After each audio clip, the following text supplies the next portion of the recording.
You're listening to the Joyful Practice for Women Lawyers podcast, episode 102. Welcome to the Joyful Practice for Women Lawyers podcast. I'm your host, Paula Price, lawyer turned certified executive coach. This podcast was created to empower women lawyers just like you to create a life and practice you love. Join me every week for a break from the hustle so we can focus on you, what you truly want, and how you can create it. If you're over the overwhelm, done with putting out fires, and ready to redefine success on your own terms, you're in the right place. Ready for today's episode? Let's dive in. Hello, my friend. Welcome back to the podcast. It's Paula here, and I'm so glad to have you here with me this week.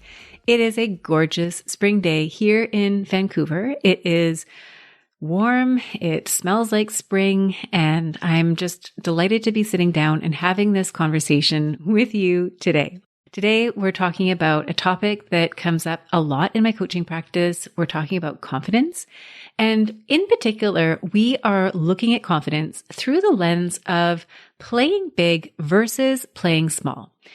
And as we go through today's episode, what I would invite you to have on your mind is areas in your practice, areas in your life where you may be playing small versus where you would like to be playing bigger. And what I mean by that, and this will get more clear as we go through the episode, is that sometimes I think what happens is our confidence isn't quite where we think it needs to be in order for us to play bigger, to go after the things that are really important to us, to make the impact that we want to make. And the purpose of today's episode is to help you get clearer on where your confidence levels are, where you have capacity to grow, and what that would translate to in terms of the actions that you would take in your practice, in your life, that would allow you to play at that next level. Now, something happened over the weekend that I thought was really interesting and relevant to today's discussion. I was out on the weekend with my daughter, and I took her to the bookstore because I wanted to buy her a book and I wanted to buy a book for my son. And there's this fabulous little bookstore near our house. They have primarily children's books and they wrap. So if you're a parent like me and you're ever in a rush to get a birthday gift and you want to go to that one-stop shop where you can buy the gift and they wrap it for you, it's that kind of place. So it's pretty amazing. We weren't there to buy gifts for anybody else, but we were there to browse around a little bit. And I myself got up to some browsing.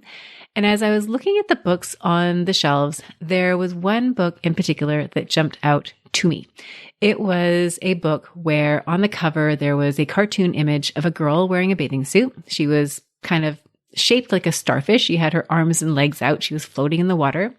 And the book is called Starfish, and it's written by a woman named Lisa Phipps, F-I-P-P-S.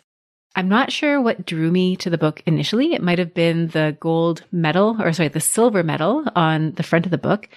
But whatever it was, I picked up the book, I opened it, and I read the first few pages. And what I discovered when I opened the book was, number one, the book was about a girl who is overweight. And it starts out by describing her 5th birthday party. This was when she learned that she was overweight. She had a birthday party at her house and their family had a pool. And what she did was she did a cannonball into the pool. And if you're not familiar with what a cannonball is, it's when you jump into a pool and you curl your body up into a ball like a cannonball. And the objective is to land in the water with impact and create a big splash. And so she did this at her 5th birthday party.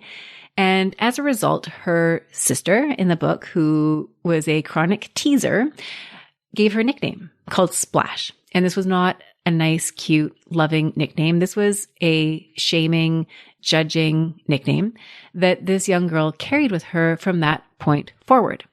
And when you read about the book, when you learn more about the book, you see that she has her family who teases her. She has kids at school who bully her. She has a mother who's very judgmental and difficult for her to be with. And the story unfolds and you learn so much about her. And what you also learn, so this is a few more pages into the book, is they flash forward to a scene where she's getting into the pool. And unlike her 5-year-old self who jumped into the pool, cannonball style, looking to make a splash, the older version of her was stepping slowly into the pool, using the ladder on the edge of the pool so that she could step in 1 foot at a time. And the objective that she had was not to make a splash, not to be noticed. And when I read that passage, it really was electrifying for me. It resonated strongly. It made me think of moments in my own life where I have played small. And I know I'm not the only one. I know clients that I have worked with. I know lawyers who I've spoken to. I know lots of people, whether lawyers or not lawyers, who at various points in their lives have played small. They have gone from cannonball to tiptoeing their way into the pool. And I wanted to share this story with you, this example with you, because I would invite you to think about areas in your life, whether it's in your law practice, whether it's in your personal life, whether it's something that happened in grade school or law school or wherever it is that you're working right now, where you did something, you said something, and the reaction that you got was not favorable. It was one where maybe you felt like there was judgment, like there was criticism, where all of a sudden you felt a certain way and that led you to playing small.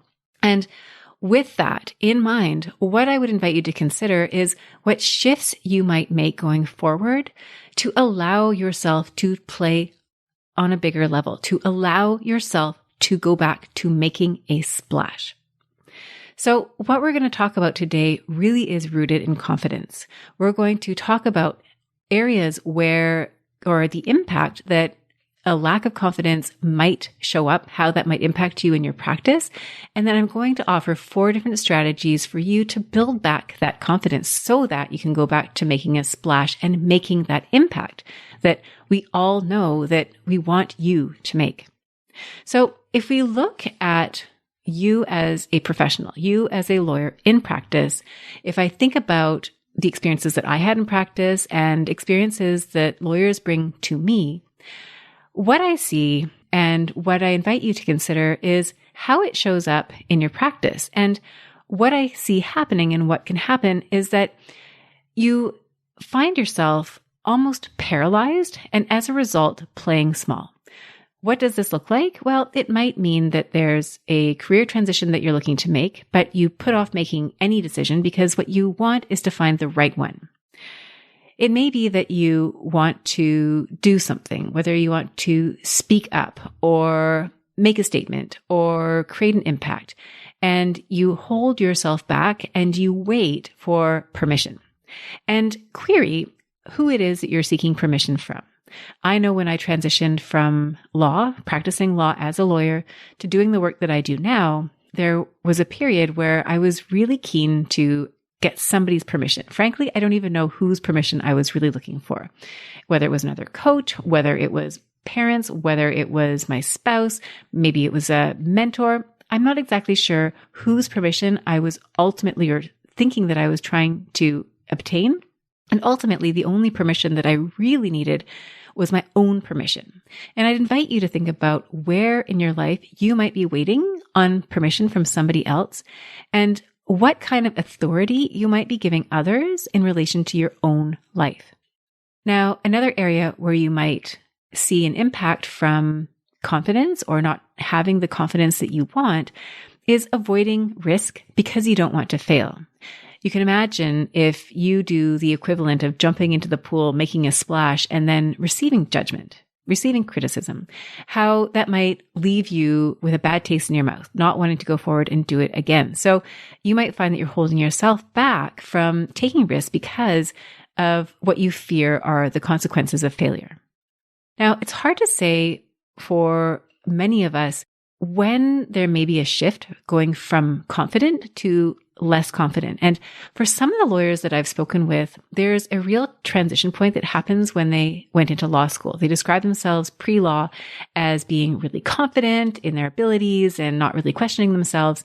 But then they started law school and there was something about the environment, something about the pressures, something about the stakes, hard to pinpoint, but some lawyers that I speak to will pinpoint those years as being a pivot, a turning point in their levels of self-confidence.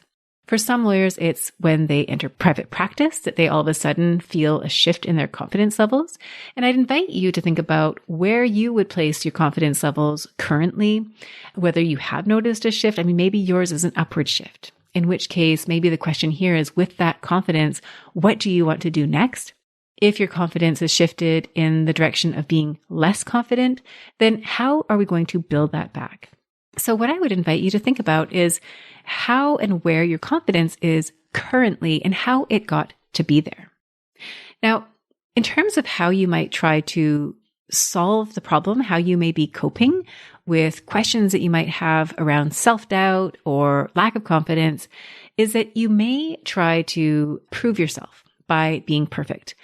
For a lot of type A's, this is seen as a solution, right? That idea of, well, if I'm absolutely perfect, then I'm beyond reproach and nobody can criticize me or judge me. I won't fail. But what can sometimes happen is your quest for excellence can turn into a paralyzing obsession with perfectionism. And so instead of showing up, what happens is you wait. You wait until someday when you have all of the answers, someday when you don't feel fear, someday when you know you are making the quote, right, unquote, decision. In other words, you stop jumping into the pool. And this doesn't really work because while you're standing on the edge of the pool, or maybe you're very slowly stepping in one step at a time, not making any waves, careful not to make a splash, others are jumping in. And by the time you finally get there, you will find that they're already swimming, they're already having fun, and you're having a hard time finding your place. And confidence isn't something that you can win by being perfect. If you've tried this, then you'll know that yes, it will feel good if you can reach that 100% score of 10 out of 10. But what ends up happening is the goalposts will keep on moving. So if you find that, yes, you achieve one career milestone, there's going to be another one right up against it on your horizon. And so you're going to be spending more time living in the pursuit of that milestone than in the attainment of it. And so if you're setting yourself up to feel confident upon completion, then for most of your career, you're not going to be complete. You're not going to feel that sense of confidence. And so that leaves you with a choice. You can stay small and play safe and feel like the expert, the master in the domain that you've already conquered. Or you can push yourself into growth and risk failing. So as long as you're waiting for approval, waiting for permission, or avoiding getting things wrong, you'll be playing smaller than you're really capable of playing. What you end up creating through that is what you might think of as a confidence bottleneck. You might also think about it as you're a potted plant, and the planter that you're in is of a certain size, and you can only grow a certain amount before you either need to grab a new potted plant or be really, really uncomfortable with the growth that you're in. Maybe the little potted plant breaks at some point.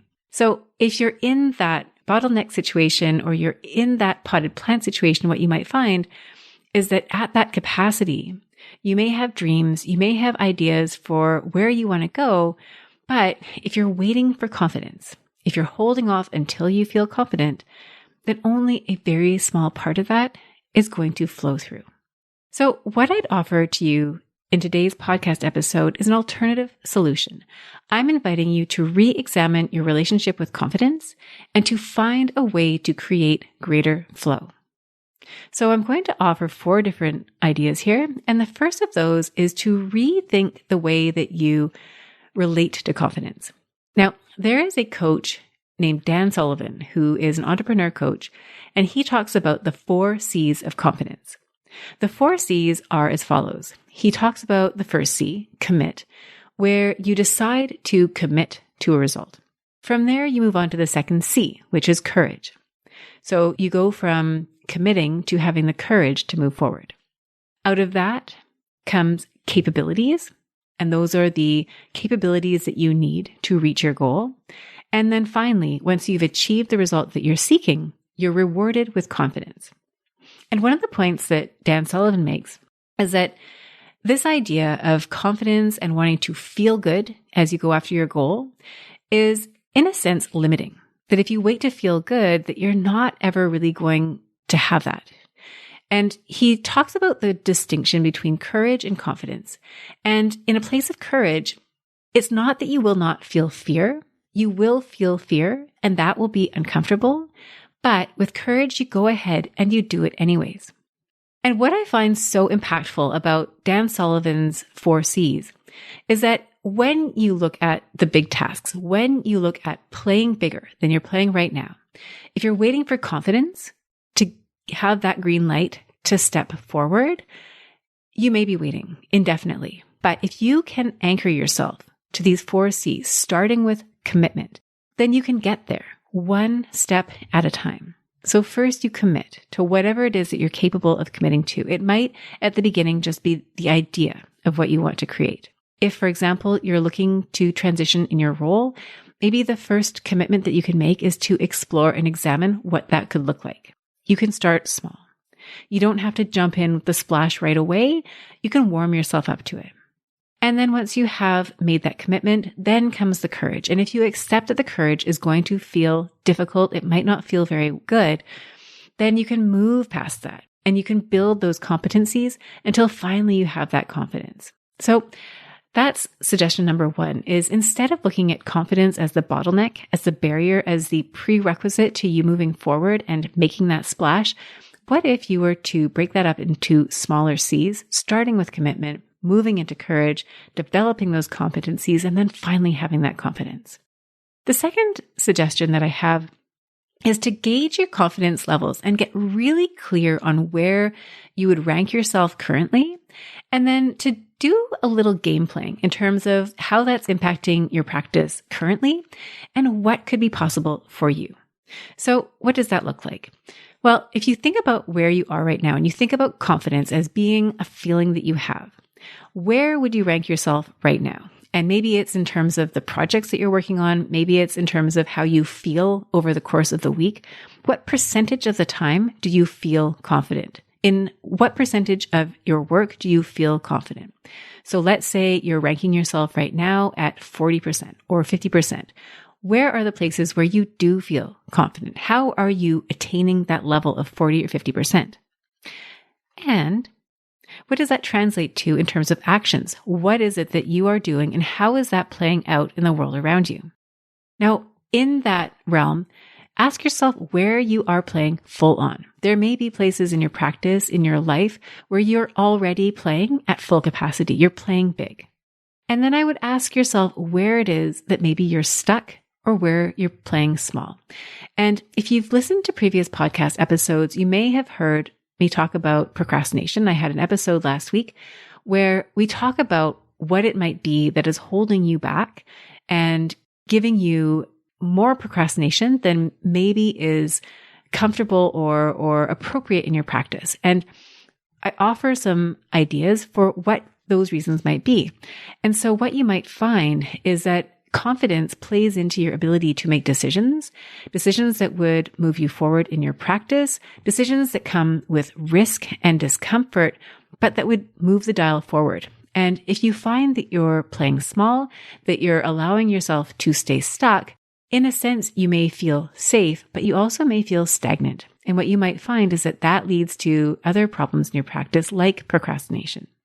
So once you've assessed yourself at the 40 to 50% level, or wherever it is that you find, you might be higher than that. You might be at a 70. You might be lower than that. You might be in a 10%. So once you go from where you are, I'd invite you to think about what it would be like for you to be 100% confident. Now, I've asked you a similar question to this before. There's a podcast episode that I recorded a few months ago called Why You Must Close the Confidence Gap. So this is a similar concept to what I discussed there. And if you like this concept, I invite you to go back and listen to that episode. Because what I'm inviting you to do here is to use your imagination to forecast yourself into a world where you're 100% confident in yourself, confident in your abilities. And I would ask you, what is different in that scenario? What's different for you? What's different in your practice? What would you be doing that you are not currently doing? And what are you no longer doing at 100% confidence that you are currently doing? What are you willing to let go of? How do you speak to yourself? What is the internal narrative that you have? when you are 100% confident. And how do you show up? How do you show up as an authority when you feel confident? How do you show up at work? How do you show up outside of work? So that is exercise number 2, is to gauge yourself at different levels of confidence and ask yourself what would be different. Now, the third suggestion that I have here is to catch yourself when you are playing small and then to practice giving yourself permission. I think the permission piece is one that is deeply rooted and one that stems from this lack of self-trust and lack of self-confidence. And so when you find yourself wanting someone else to tell you the answer to a question, I'd invite you to ask yourself what is really going on there. First of all, I would just invite you to start noticing it. Where are you delegating your authority to somebody else? Where are you looking to somebody else for permission? Whether it's permission on a file, whether it's permission in your career strategy, whether it's permission in some other area of your life where you feel like you can't make a decision without somebody else's blessing. And then I would ask you to consider what the obstacles are that are giving rise to feelings of self-doubt that are leading you to seek other people's permission. And the other week I interviewed my mom. She is a screenwriter. And one of the things that we talked about was how in a screenplay, you want to create a character and then give them an obstacle that is unique to them. The example that my mother shared was Arachnophobia, the movie, where they gave somebody who was afraid of spiders a whole heck of a lot of spiders. So if you look at your own life and you think about what the obstacles are that are showing up for you, look at those obstacles and examine them for clues, because those obstacles are telling you where you have opportunities to grow. So look at those opportunities, look at those obstacles, figure out what those clues are, and then you want to start giving yourself permission to allow yourself to move forward in these areas. Instead of asking somebody else for permission to do X, Y, Z, try breaking that thing up, whatever it is that you're asking for, into smaller pieces if you have to, and start practicing you being the authority in your own decision making. The fourth suggestion that I have here is to surround yourself with people who support you. Now, you may already have this in your work life or your professional life. You may not have that. And yes, you want to develop self-confidence. You want to develop that from within. And I would invite you to surround yourself with people who see you in your highest self, because they are going to project back to you a feeling of empowerment. They are going to reflect back to you that you are capable, that you can go ahead and make a splash. And sometimes you might find that people give you compliments, that they have that confidence in you, and you dismiss them. You think, no, you cannot be right, because if you were right about me, you would know that I'm actually not that capable. And I invite you to stop thinking that way. For those who are giving you the support and the confidence that you crave, to listen to them.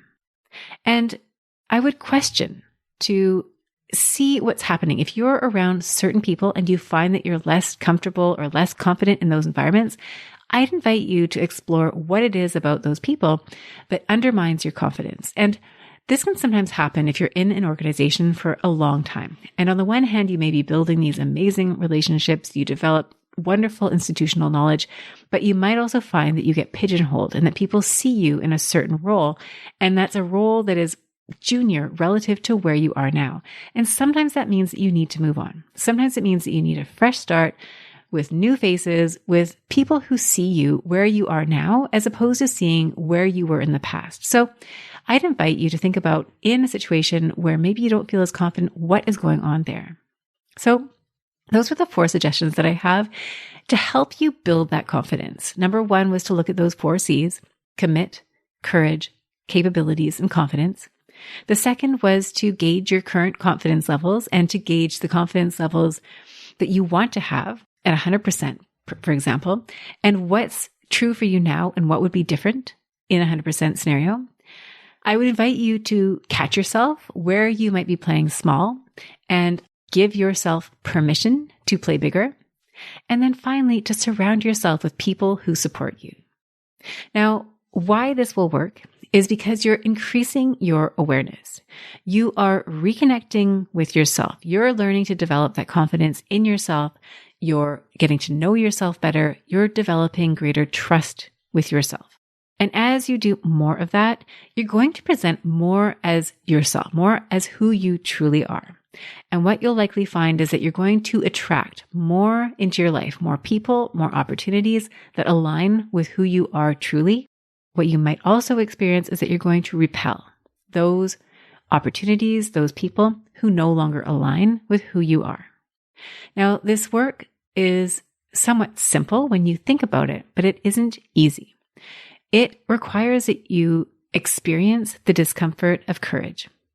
It means that you'll need to have a willingness to experience what it feels like to take up space, to claim responsibility, to own your successes, and to own your failures. And that can be really difficult. Sometimes it's even more difficult to step into success and take ownership and responsibility for things that work out. It can be more difficult than to accept responsibility for things that go sideways, especially if you've developed a self-concept of someone who doesn't have a lot of self-confidence.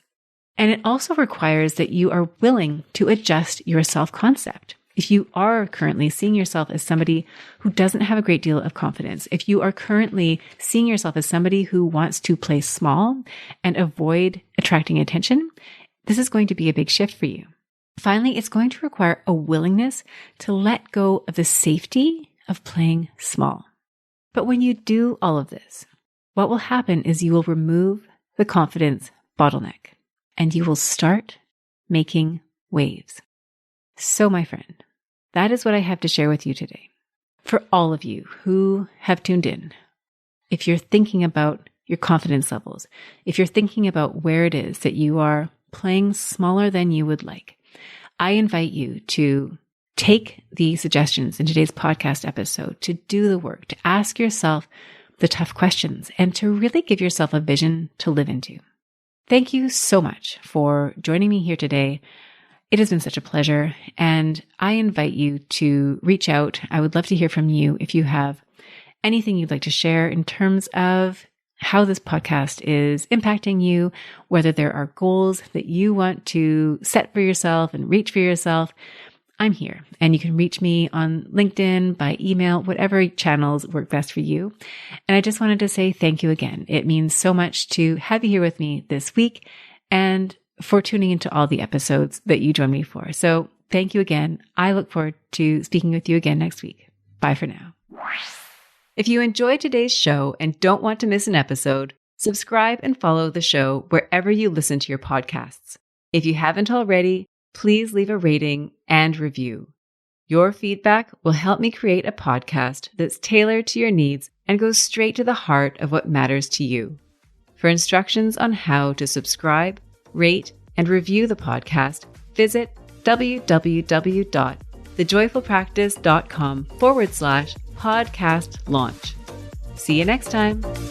Thank you for listening to this episode of the Joyful Practice for Women Lawyers podcast.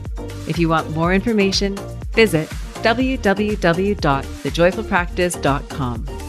See you next week.